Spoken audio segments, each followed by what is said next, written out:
This week's parsha is about kohanim. Okay? Now, before we start looking at the Torah, I'd like to think about how we view different hierarchies in Yiddishkeit. What do we have hierarchies? Men and women. We could discuss men and women, although I think that's an assumption. But Right. let's say we have the simple one, which in this week's parsha is Kohen, Levi, Yisrael. I think another expression of that would be Melech, or the modern version of that is Manhigim, let's say even politicians, right? Rich people. Jews and non-Jews. And then we have Rabbanim, okay? Tzadikim, right? The concepts that we have. Rebbes, okay? Now,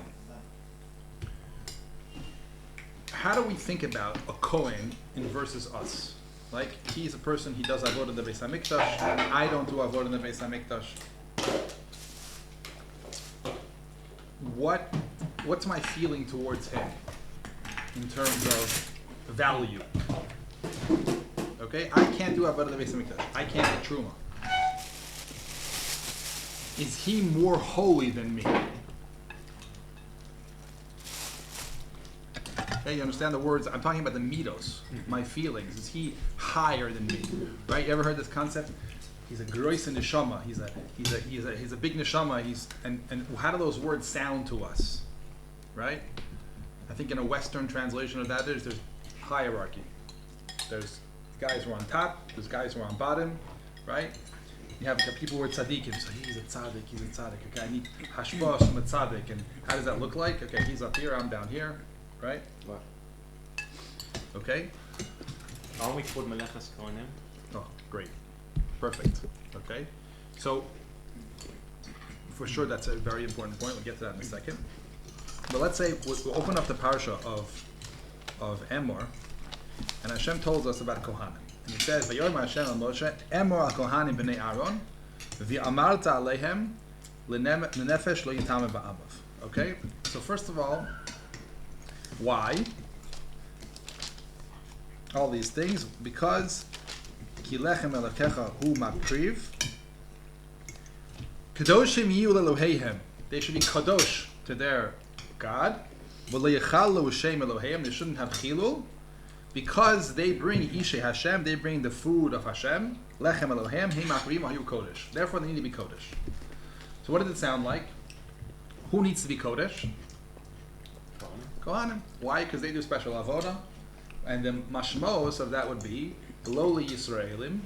They don't have to be kodesh. Correct? Agreed? Yeah. How does that feel? Good. We were just back to Kedoshim. What about us? What about me? We chop liver. There's a great song that if you don't have Bama Kolish, there's a great song I suggest. It's called "What About Us." Definitely worth listening to. There's someone at the door. Is he connected to us? Nope. I mean, connected, but probably not in the way that. Okay, so Binyamin asked a very good question. Last week's parasha, it says, Kidoshim Tiyu, Daber al Kol Adas B'nei Yisrael, all of the aid of B'nei Yisrael. V'amarta Alehem, Kidoshim Tiyu, why? Ki Kadosh Ani Hashem Elokecha. How do you translate the words?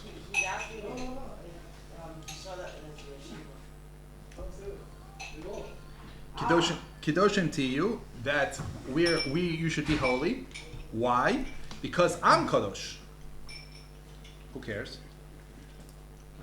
Why should a Jew have to be Kadosh because Hashem's Kadosh? It's like saying, you have to be a pilot because someone else is a pilot. Right. You have to be God because he's God. Because at the end of the pasuk says, Ani Hashem Elokeichem.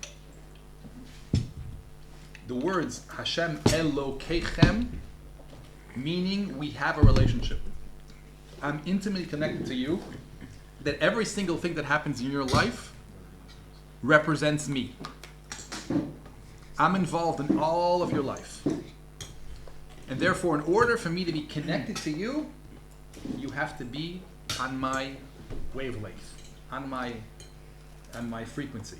You have to be a representative of me, or else we can't be connected. There's no way for me to be flowing and showing myself in your life if you're a block of who I am. Okay?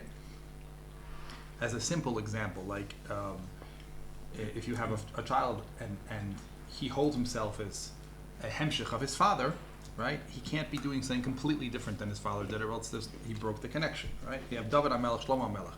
Shlomo HaMelech got the throne of David because he was kept mitzvahs.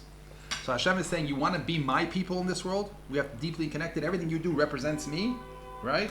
Then you have to be holy. What do we see the opposite of this? The Gemara in Yuma says that if you see a person who walks around the street and he treats people badly, so everyone's going to say, that's the Torah? That's what the Torah creates? Right? So there's an intimate relationship. Whatever we do, we represent Hashem. So he says, be holy so I can be in your life. Now he's talking to all of Am Yisrael. That means all of Am Yisrael have the potential and if they actualize it, they have a full-fledged relationship with Hashem to be kadosh. So the question is, why are we telling Kohanim to be kadosh if all of Am Yisrael is kadosh? Was that Korach's question? Good. No, certainly. Excellent. That's what Korach said. He said, how is it possible to have a hierarchy, right? Kol ha'ela kulam kedoshim b'socham Hashem, umadua hisnasu al kahal Hashem. Why are you making hierarchies?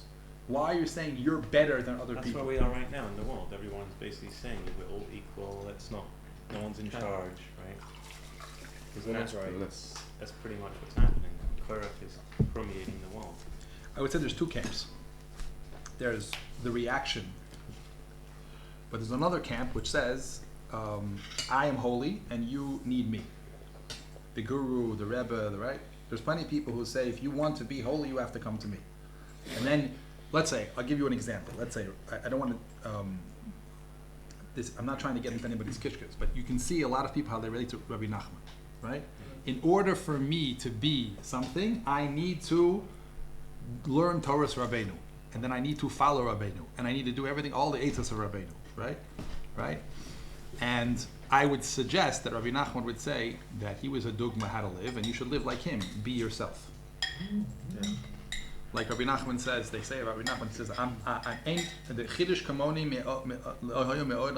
right? So you could say he means that I'm better than everybody else. What I think he means is that I want to tell you that I live my life like there was never a person like me in the world, right? Which is the truth, and so should you. Okay, so there's two polarities, and everything's always two polarities, and the emes is always in the middle. There's one polarity which says that I'm above you, right? Because I have a certain strength, therefore you're under me, right? And then there's this whole culture that develops of people not taking responsibility and just blaming, the Rebbe, the Tzadik, the this, the that, right? And then what develops from that, even worse, is then somebody who's bad uses that as a very abusive situation, and they can get the Kahal to do all kinds of things, which serves them even negativity and horrible things. That's happening in front of our eyes. I'm privy to this information consistently. And that's a derivative of putting someone in a place they don't belong. Okay? You should see that if you want to look at it historically, the Malchei Yehuda, right? Hashem told the Malachim to be in charge. And what did the Malchei Yehuda do? They brought Klal Yisrael to a place that they murdered, they had control like Stalin would or Putin does, to serve themselves because they have this control. Okay? And that the other polarity is, everyone's exactly the same, there's no difference, there's no difference, and what the Torah is saying, there's Kohanim, they have different set of a lifestyle they need to have differently than Yisraelim. Okay? There's Melech Yisrael, who has halacha, so we have to bow down to him, we have to treat him in a certain way, right? There's Kavod of Tamid Chachamim, that we have a different yachas to those people, right? So what I'm putting out there is the question, and maybe we won't even really go into any answers, but I think it's something to think about. How do we work out this dichotomy of saying this person is different than me, but does it feel right that they're above me? Is that what Hashem's saying? Hashem's saying the Kohanim are more holy than Yisraelim? I want to bring you another pasuk.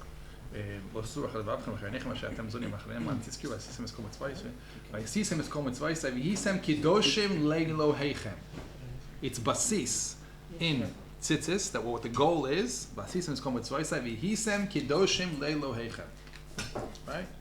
And as you pointed out, Am Yisrael is called Mamleches Kohanim V'Goy Kadosh, which means the whole Am is supposed to be a Kohen. Because the whole Am is supposed to be a Kohen. Why do we have Kohanim? Maybe everybody should build in the Beis HaMikdash. Could you imagine everybody goes to the Beis HaMikdash anytime they want, having their own karbanos, and there's none of this hierarchy of like, Chafni and Pinchas, Bnei Eli, who, used the system of kahuna to do negative things, wouldn't exist. So is Korach right? And if Korach not right, then what is the emes? So I'm opening the table for any thoughts about this topic. First of all, is you find this interesting? Is it something that you think it's important in day-to-day life? And if it is, tell me how. Okay, I would start with the fact that if you don't have a hierarchy, I could just bring you an example in business, right? So I have a company, and if everybody wants to lead and everybody wants to manage the business, well, then nothing's going to get done. Because I've had times where I've hired people and they want to be a manager. So I don't hire anyone who wants to be a manager anymore. Because then you end up with like everybody wants to manage and nobody wants to do the work. You need people who are willing to do the work, and then you need to have managers, and then you need to have CEOs and CFOs and CMOs. And then you also need an owner of the business who basically oversees the whole thing and directs the business and where it needs to go. Another example would be in the army. If every single guy was a mafaked,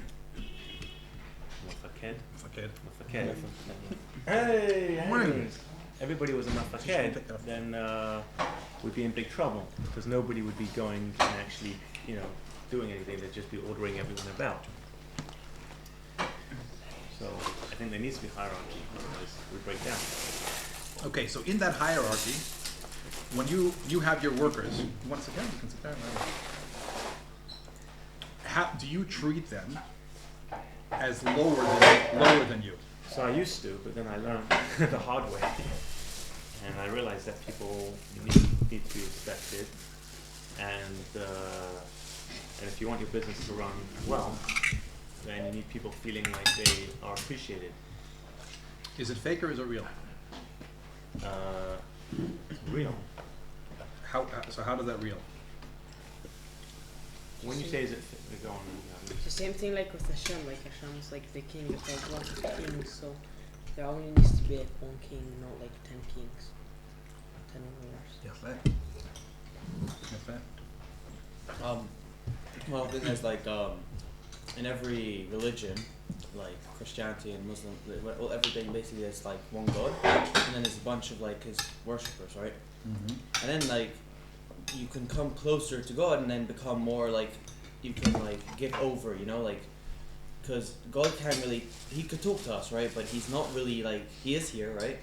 But what I'm trying to say is he's not physically here, and that he doesn't really respond to you in a way. So if I'm praying to God and I'm asking like a question, he's not going to respond to me. I mean, he could in a way, but so that's why it's tzaddikim, where you can like talk to them and they can answer you, and they know like a lot about like the Torah and God and like all the steps and what's right and what's wrong, right? So you're saying it's like a doctor. A doctor is an expert in medical information. Yeah. And you don't know what you didn't learn refuah, and he did. So you ask him your questions. Yeah. I wanted to know if you meant that he can talk to God and I can't. Oh no, nothing like that. I mean, he could like give you advice, meaning you know how it is, right? So I don't know. We're talking about how it is. huh? Maybe I don't know how it is. Okay, but with Kohanim it's like different, because I never really understood like why wouldn't I be born into Kahuna and these guys are or whatever, all that. But like, I mean, it doesn't really bother me really. So in your day-to-day life, you don't feel this issue of hierarchy? No. Okay. Does anybody feel this issue of hierarchy in day-to-day life? My wife has a little hierarchy over me. That's an important point. That's an important point between men and women, right? Then men, again, do one of these flips, which is either one of the nitios of the orla a man who has an orla, is to be sholet, right? Is to be in control, and in order to feel, men need respect as a driving force. So one of the ways people try to get respect is to put people underneath them, right? That's the Stalin way of getting respect. You know, in Stalin the rules were that you had to clap, and you couldn't stop clapping. Yeah, and you clapped for like 45 minutes, and if someone stopped clapping, they were dead. Yeah. What happened? So he allowed a lot of kavod. I just saw actually a brilliant thing from a mother. She was saying, if your kids are always nice and sweet around you and always respectful, right? Don't think that it's because you have such good chinuch. It's because they don't trust you to have their real emotions in front of you. Because if they did, they would have some raw emotions also, right? All they're doing is having fear, which teaches you a lot about Hashem, right? The ability to say Hashem, like, I'm really angry, is because you're having a trusting relationship instead of a scared relationship. So I just brought that out, that in the men and women, there's sometimes this hierarchy goes both directions, right? Some men are like completely in charge, or like I've had men say to me, she's mine. What do you mean? You know, you have to care about her feelings, but she's mine.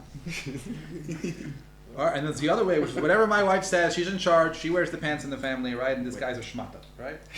And that's a way to see that there's this dichotomy of two people who have each one value, and yet there's no one really above. Like the Medrash says, that women and men are shkulim heim. They're equal. Right? Always equality. It means they have the same value to the world, same value to the marriage.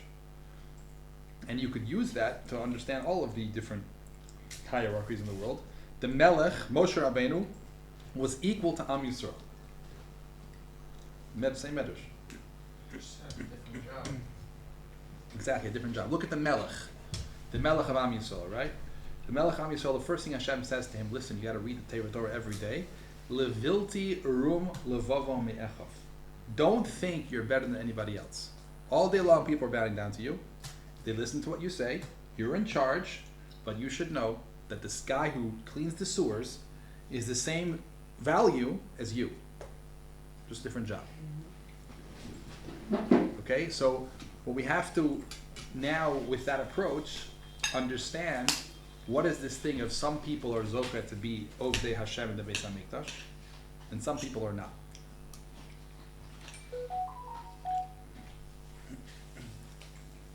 So we'll go into it more as the week goes on, but you see from the Psukim, Binyamin's question about Kadoshim Tiyu, that the reason why Kohanim are able to be Ovdei at Beis HaMikdash, and they're able to be the ones that we say to them that they should be Kadosh, is because they are part of Am Yisrael.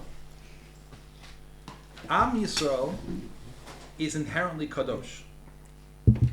Right? We say that the Neshama of Am Yisrael is called Kodesh Lashem Reishis Kodesh Hashem Reishis Tvuasa. In other words, the Neshama that was created in Bereshis, which means B'shil Yisrael Shenikra Reishis, this Neshama Kedosha is inherently Davuk Hashem, which means it's inherently above the entire world. It's inherently Kadosh. What we're trying to do in this world is to express the natural Kedusha that we were created with. You don't have to create the Kedusha Yesh Me'ayin. You are connected to Hashem. What we need to do is just have it be, our life be true to our essence. Now, the same way, your neshama fills your whole body. And every single thing that happens in your body is a reflection of the chiyus of your neshama, right? Your legs walk because you have a neshama. If you don't have a neshama, you die, right? Your heart pumps because you have a neshama, right? But the neshama's expression in the heart and in the brain is different than its expression in the toenails. It's different, right? So the kedusha, the reason why a human being has a brain is because the neshama has intelligence in it. And the reason why it has the ability to process emotions and have creative thought is because the neshama has bina in it, right? So the reason why the Kohanim are able to do avodas Beis Hamikdash is because Klal Yisrael are kadosh. Therefore, part of Klal Yisrael does the avoda of kedusha consistently, always. They represent that aspect of the Shechina, the neshama of Am Yisrael. Consistently, they are the ones that show this madrega of kedusha constantly. Other people, that's not their job to show that all the time. For example, the Leviim, if you look in Parshas Bamidbar, Kach li'es Leviim b'tiharte osam. The Leviim are make tahara. In other words, what was the Leviim's job? They would keep everybody outside, check, okay, did you go to the mikvah? What about this? Don't mess up the Beis HaMikdash, right? They were the Shomerim. And they were the people who inspired the Jews to be a kli, to receive the Kedusha of the Beis HaMikdash with their shira, right? But they weren't the ones who did the avodah because it's a different job. But the reason why the Leviim were able to do the job of Tahara is because they were an expression of the Shechina that is naturally Tahar. Right? Am Yisrael have a different job. Some people have a job to work in the Tumah. They have to deal with stuff of life. That's their job. So they can't be consistently people who are ready to do the avodah. Similar to the difference between Moshe Rabbeinu and the other Nevi'im. Moshe Rabbeinu always had the ability to be connected to Hashem, so he couldn't have a wife. He was married to Hashem. Other Nevi'im were married, and they also sometimes had an experience with Hashem. So Kehuna is a different expression of Am Yisrael the Kedusha, and its job, it can't deal with certain relationships. It can't deal with the issue of death. It'll ruin its whole expression in the world, right? As opposed to Yisrael, he dafka deals with that people. He's the Chaver Kedisha, right? So all we're seeing is it's very much like a human body. There's different parts of the body that have to do. You don't put your brain into the mud of when you're building. You just don't do it. The brain is supposed to be in the skull, protected. It's got a whole system over here. You start putting your brain in the mud, it's going to stop working, right? So that's the nikud of hierarchy. The same thing goes for a tzaddik, right?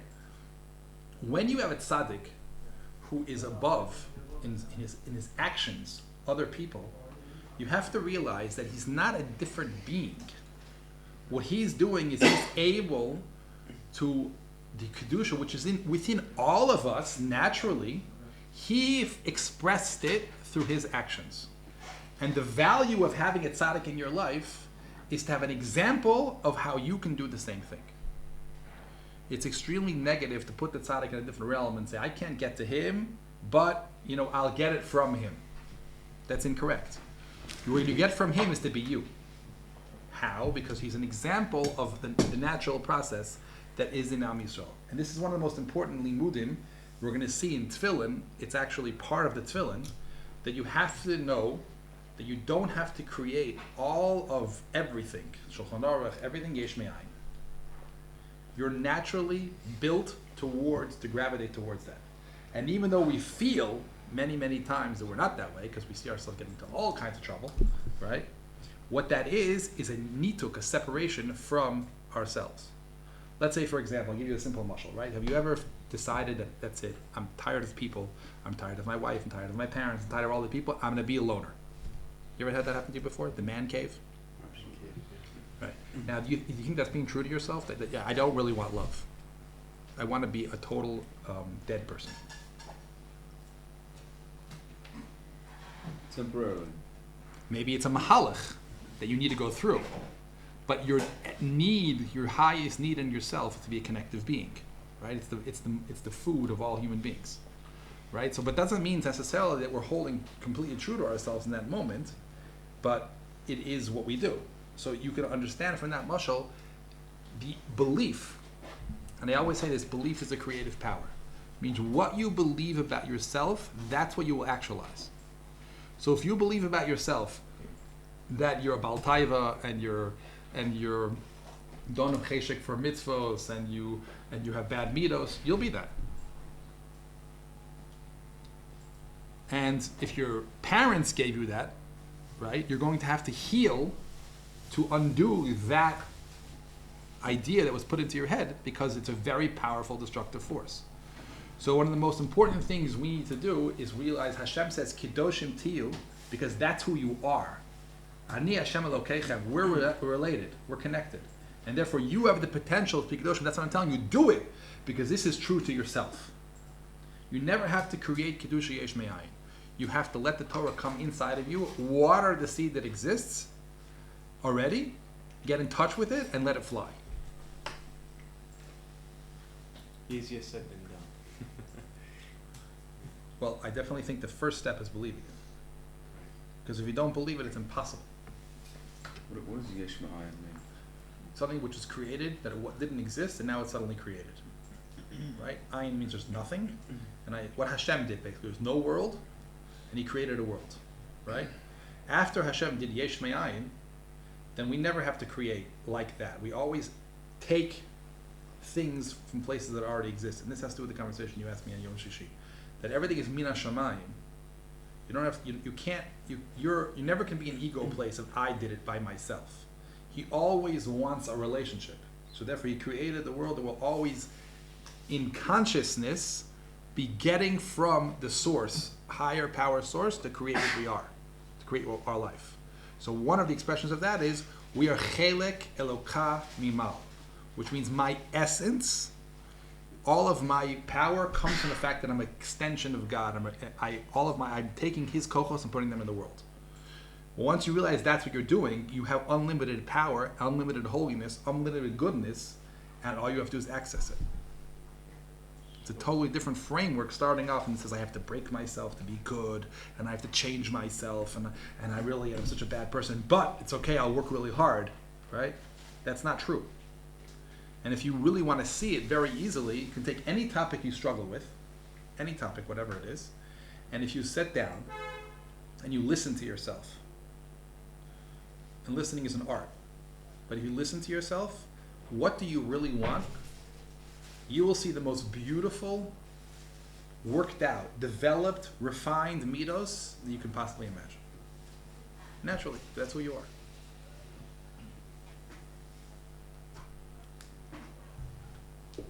So why does God limit us then by giving us finite? Like for example, the Gemara in Beitza that says that on Rosh Hashanah Hashem fixes your income for the year.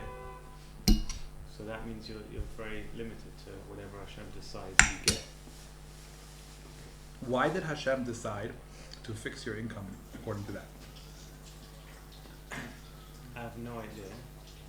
But it's kind of disempowering because you kind of feel like, oh, no matter what I do, I'm not going to make more than what Hashem already decided for me. One second, but isn't it on Rosh Hashanah we show Hashem who we really want to be?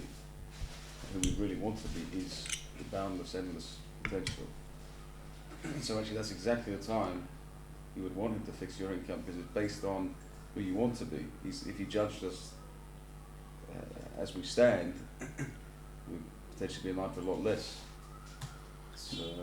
He didn't have to tell you that He was doing mishpat then. He told you because He wanted you to influence it. But then you can't influence it the next day or 6 months later. Or You're asking a different question. Why should Hashem set up a year's time in advance? yeah, Why don't He just have a relationship with you daily? yeah. Let me change it. Let me, You know there's a sheet like that in the Gemara, right?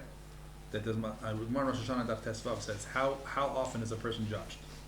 So the Gemara says Rosh Hashanah. There's a sheet that says that every Yom Tov is a specific din about different things, right? Sukkot is a din on Geshem, and then Pesach is a din on Tfuah, and very very interesting thing about it. And Shavuos is Peres Se'ilah. And there's a different sheet that says a person is judged every single day. A different sheet that says a person is judged every hour.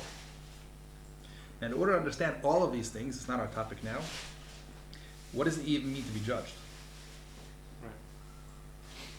Right, so I just want to, what's your feeling about the concept of being judged? Fear-based. Actually, I kind of think of it more like Heshbon and Nefesh. Hashem's looking at like how are you like holding with your direction. I think we have to do it ourselves, like the part of ourselves that also has the Hashem in it. It's like we learn from Hashem, be like Hashem. So like, I think that like we also have this. I mean, the fear thing is like the gut reaction to like judgment, but I mean, reality is that it's like a judgment for your benefit. So like, what are you looking for? So for me, like I think about it like, if it's every hour, it's like every hour you should probably say to yourself like, if Hashem's looking at me like this, like, am I on point for the relationship I have with Hashem, like, and what I'm doing? Am I on the game? Am I in the game, or am I head like looking at like movies or whatever? You know what I mean? Like, where am I now? Because otherwise, like, you're right, the ultimate judgment of the year, but it's like a little bit, just let it go, you know? So that's what I don't know, that's what I want to know what the topic of the judgment is. What is he judging? To me, it sounds scary. I mean, like, you know. I'm going to see if you're Good enough. good enough to exist, because I might kill you. That's what judge sounds like. But you realize there's a complete assumption of what the topic is. Somehow we decided that he's judging us if I'm good enough. How do we get that? How do we get that? Look at the Torah. I mean, if you do this, then this. If you don't do that, then that. Okay, we can discuss that, but I'm asking you the judgment of Rosh Hashanah. What's the where do we get the assumption the topic is? I'll give you an example. If it says that there's Geshem, the judgment of Geshem and Sukkot, what is the topic? He wants to give us Geshem, and the question is how much? Right? So let's say, for example, Congress they have a certain project, whatever it is, law enforcement. So at the beginning of the year, they say, okay, how much money do we pump into this law enforcement thing? How do they make that decision? They budget what they've got available. That's it? What they have available? Let's say they have Ein Sof, because God is Ein Sof. How do they decide what's good and not good? What's needed. What's needed? I mean, that's kind of like not such a nice way to treat people. Like, if you need it, fine. If you don't, like you only give your kid what they need? Sure, like good and not good goes more about how you go about doing things, not about what you do. Like, if you do things because you want to be bad, then you're bad. If you try to do things for good reasons, then even if you might not be doing the best things, you still try and do good, and that's good already. That's 100% true. But I'm asking, why should he limit the shefa?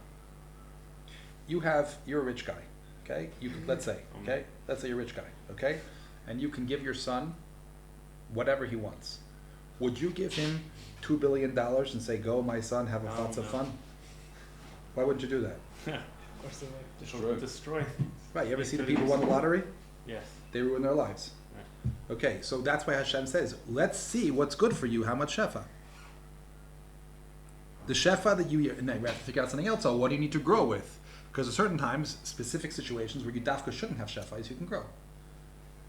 Right? Because you create certain mitos in yourself. You have to work hard to create, develop, right? A son builds a business from scratch. It's different than he's handed over a business. He becomes a totally different person. So the judgment of Rosh Hashanah is what's good for you, how much shefa is good for you.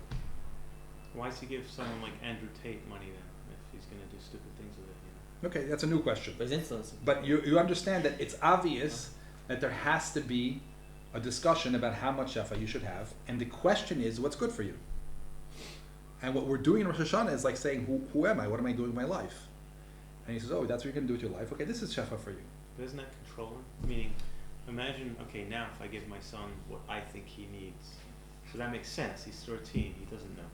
But imagine when he's 25 or 37 or whatever, right? I'm still like telling him how much he needs and gives him like that. When's he gonna have his own autonomy? Yeah. But he has complete autonomy. But you have to understand that he wants a relationship with you. A son doesn't want a relationship with his father in terms of his consistent chiyus, that's consistent what he's giving to the world. Mm-hmm. But Hashem wants to have a relationship with us like a husband and a wife, which means he's constantly, intimately in our lives. So he created a system where we only get the shefa from him. Because then that's intimacy. Right? So he's saying, I want to be involved in your life. What's the best thing for you? I'll give you the shefa that is good for you. It's Ein Sof. But I just wanted to point out, it's a perfect example of mitos, that someone decided that God's bad, and his intention is to judge you if you're okay or not, and made a very feel for Yontif. And it's complete checker. complete. Someone made that up. It doesn't have anything to do with it. A lot of people going to Rosh Hashanah are very scared because You can go into Rosh Hashanah with it's a big deal, right? If you have a big a business deal, and you can go in and close this investor, right? You're going to come in like, okay, let's put it all we got. That's good. That's healthy, right? But you're not freaking out. That's just insanity. Literally, someone just made something about Rosh Hashanah insane, and they put it on the world. What happened? Do you think that the actual, some of the liturgy that we read Yes. doesn't make us like feel that way? Like, Yes. Like all the stuff about God, you know. I definitely think that some of the literature that comes, especially in Ashkenazi Slichos, Yeah. I think comes from people who had a less developed version of their midos toward Hashem than is possible. I take total responsibility for that sentence in this point of my life. When I was younger, I was like, nah, they must have some. Now I'm just like, no, people developed. The world developed. It's not, the world developed into a more understanding of who Hashem is, and other times they didn't have it. I hope to not be. That's I think that he was trying to say that you realize there is a serious day going on. I don't think he was saying that Hashem's holding out with the M16 and going to shoot you if you don't. I don't think that's what he was saying. He was saying you have to realize this day is superpower. The entire question if Ukraine and Russia is going to fight or not, how the war is going to be, is decided on that day. That's a pretty big deal, right? He's just telling you, be in the moment, know what's going on. But he doesn't mean to say you frightened out of your mind.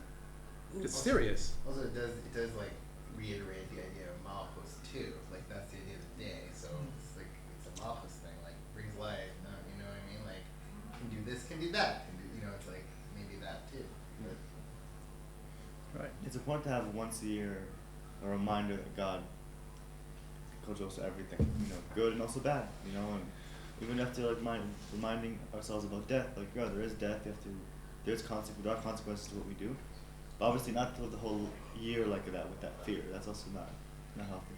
Look, anything you're going to say about a mitzvah is all true because ain't so for reasons about a mitzvah. The reason Melech Mishpat Yamin Haaretz, right? That the fact that every year people have to do Cheshbon Nefesh is very valuable in their life, right? But I also think there's a higher way of looking at it, which is he's running the world. The world is a process. Okay, it's not just static.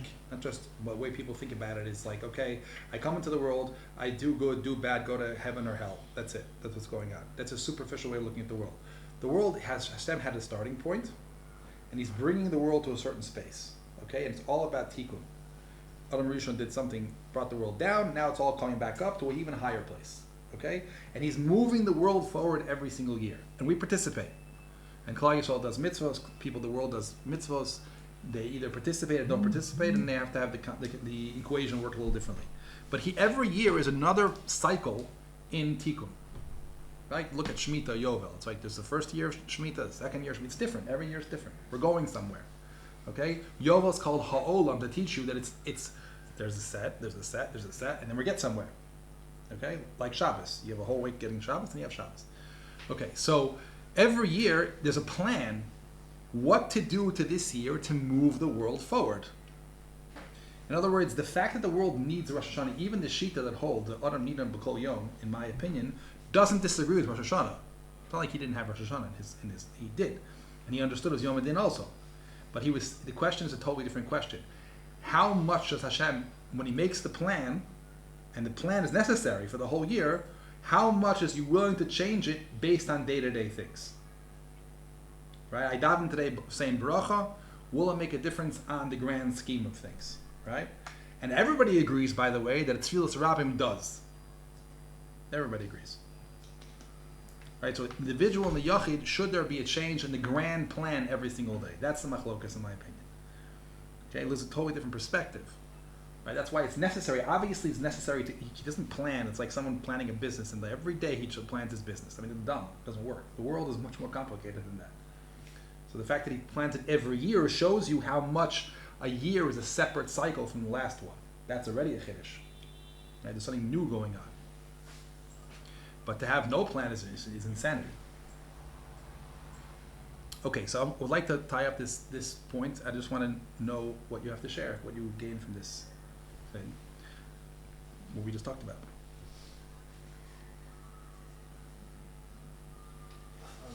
Valuing a relationship with God differently.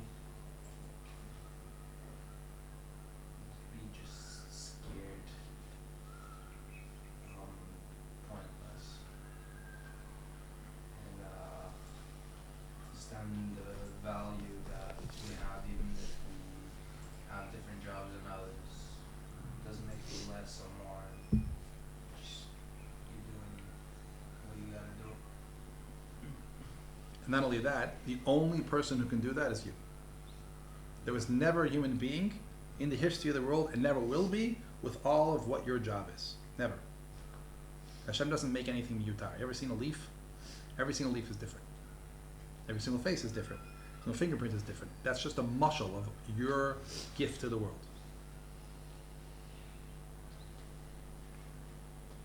Which is, by the way, if you look in the chinuch system we have today, is completely antithesis of that.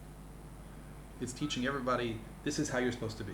Whatever idealisms they have is irrelevant, right? But it's very cookie cutter. You know, and they say a Mossad. What is a Mossad?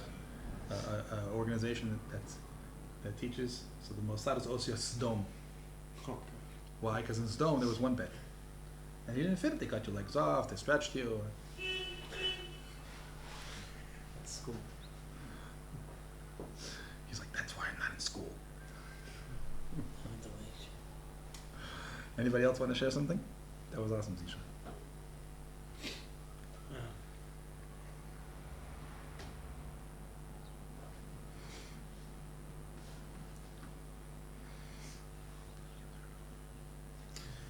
Oh, you want The to idea. 1 second. Yeah. So the idea that's within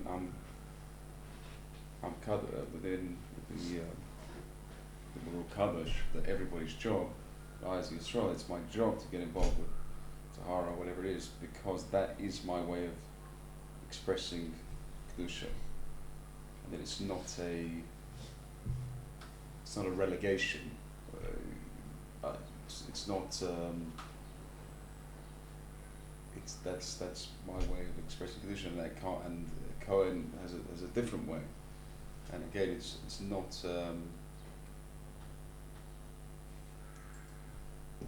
That's the way the world is set up. That's. If I would paraphrase what you said, is I think people take about Kedusha is that you better be in line to be holy. Yes. Yeah. And you're saying, no, it's not about, it's just Hashem saying, listen, I want to tell you who you are. It's just a different expression of the same thing, of exactly the same thing, which is powerful. It sounds like Rabbi Yisrael, you can get involved in it, with a mace because, he's for a negative reason, because he's not something else. Okay. If he was something else, he wouldn't be able to do that. No, it's just it's a separate expression. That's very powerful. Very well put.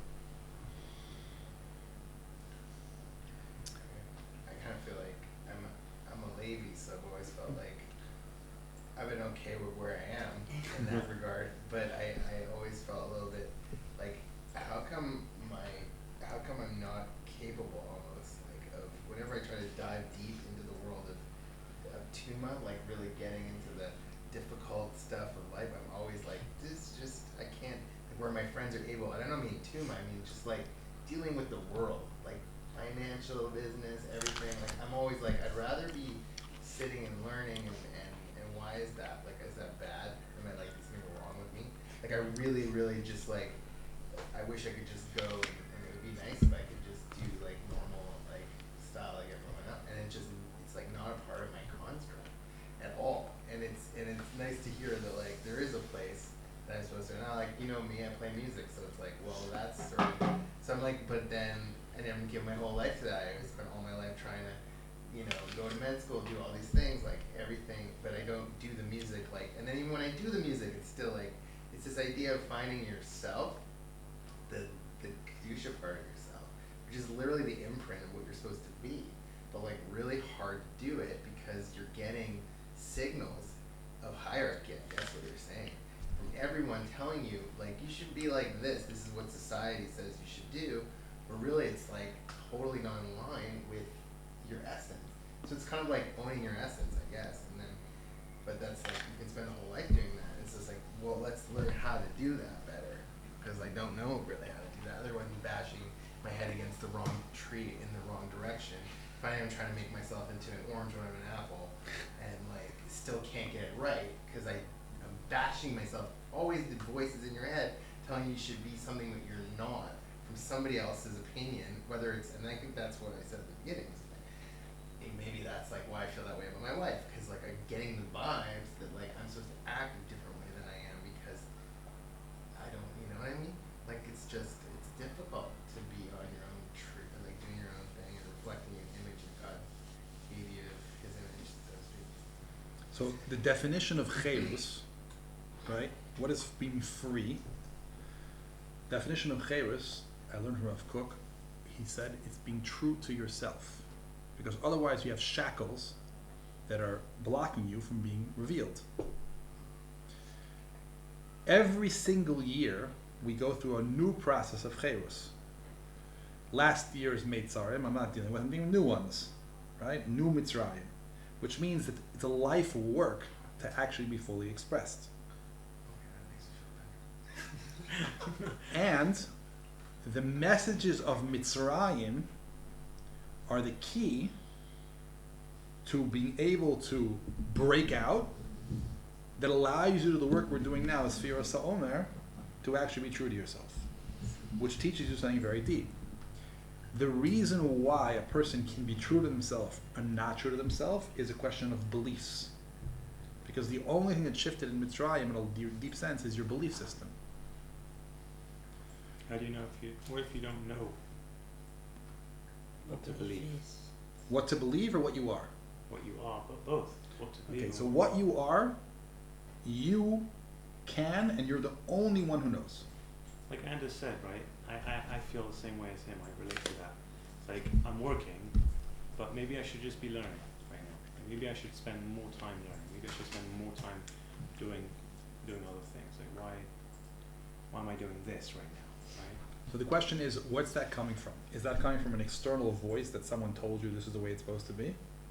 Or is it coming from an internal voice that I have a deep cheshek to do this? And the way you can think about it is, what would happen if you left the world? Okay? You left the world, 120 years old, you're sitting on your deathbed, and it's like, okay, what did I do with my life? And you see you did this and did this. Are you satisfied? You're like, wow, that was worth living. You're like, no, what? I gotta do it again. You always have to look at the end goal. What's the end goal? The whole way to figure out everything is see the end and then go backwards. So you have to look at your life and say, hey, what will make me the most fully, and happiness is a simon, right? Fully expressed, fully happy, fully like, wow, I'm a gift to the world. You're not going to think about the same thing that someone else does, because you don't care about his gift. That's not yours. If you think about like that, if you think about it like that, so like you just gonna want like just not live that life, just play around your whole life. If you just think about like when I'm gonna be 120, I'm gonna die. So like, what's the point of like working hard and stuff? If you're 120, you're leaving the world, okay, and you look back and you said, the only thing I did in my life is play. I did nothing of any value. Yeah. How would you feel? Really, I mean, have fun rather than doing nothing. Okay, it could very well be the developmental stage. Right. When you're 13, you're thinking very different to when you're. I always think that it's a little bit morbid that you've got to think about when you're the via, you know. I'd never asked him, you know, and what are people saying about you? What are your what hespedim are there? You know, what do people say about you? But is that right? Because do you really want to do that? Live your life by what other people are going to say about you?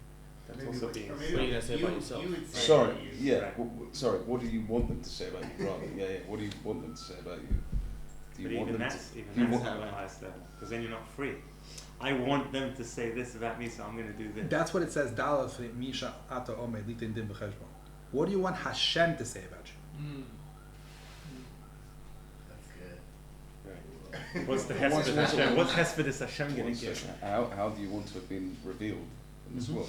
Right. Do you want to have been revealed as an Asher that had a nice car, that had a grave with his car buried in it as well, you know? There's a story about the guy who's buried his Rolls Royce with, it's a real story. He buried his Rolls Royce next to him, something like that, Taking this idea of you can't take anything with you to the next level. Huh? That's a different one. No, not with this Rolls. A guy buried his Rolls Royce, I don't know. Oh. Probably American. Got it.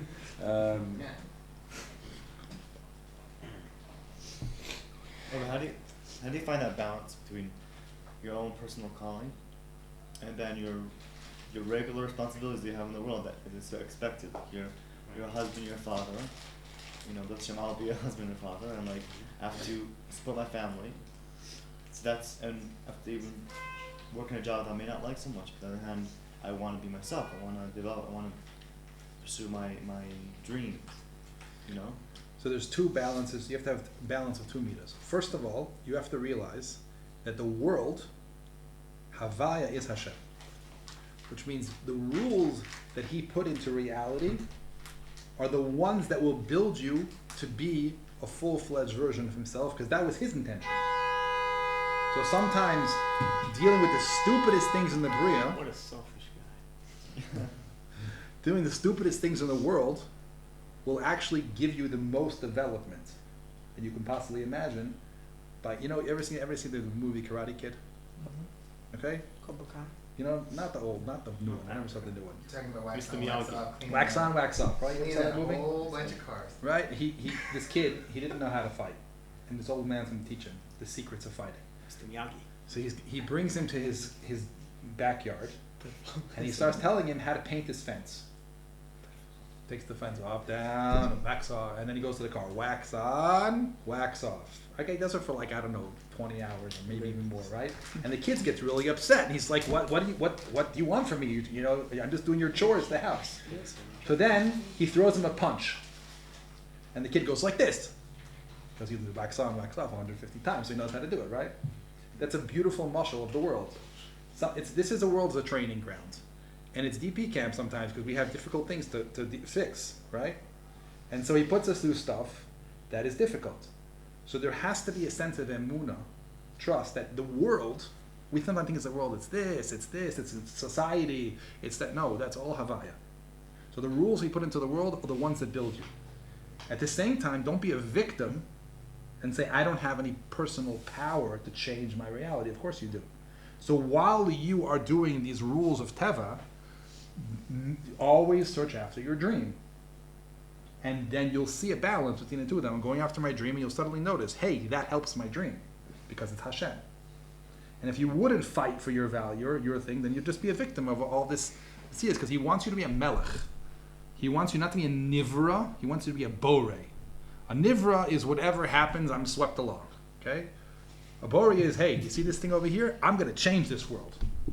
So if you're weak, then you'll just feel the rules of Teva control you. If you're strong, you work with the rules of Teva, and you magshim your dream. And you'd be very surprised. The same way all the stories of the wars that I told you, right? They're miraculous, right? So as Tzvi said very well, we're all warriors. That's just an expression of one fight that happens in the world that's very loud. But the amount of miracles that Tzahal has, you can also have in your life, because you have this same equal necessity to the world to be a warrior in your reality. So assume the same miracles that this country survives on, you're going to have to. So don't ever stop fighting for your dream. Thank you.